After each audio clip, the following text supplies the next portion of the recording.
जिला सांगड़ जो कि ज़राअत की दौलत के साथ साथ तेल की दौलत से भी माला माल है। सांगड़ के अंदर इस वक्त कपास के तकरीबन 200 से ज्यादा कार्टन फैक्ट्रियां मौजूद हैं, जबकि शुगर मिल और कई टेक्सटाइल मिलों के साथ साथ आयल मिलें भी मौजूद हैं। सांगड़ की जो आबादी है वो तकरीबन 22 लाख अफराद पर म्युनिसिपल कमेटी सांगड़ की जानिब से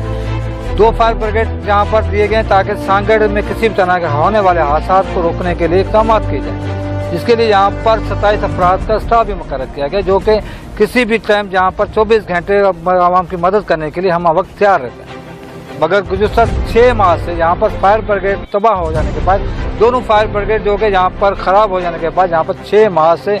स्टाफ तो अपनी जगह पर हाजिरी और ओवर टाइम वसूल करने पर करता है, लेकिन फायर ब्रिगेड सांगड़ के आवाम को किसी भी हादसाती सूरत में सहूलत फराहम करने के लिए काफ़ी हो चुके हैं। ज़रूरत समझ की है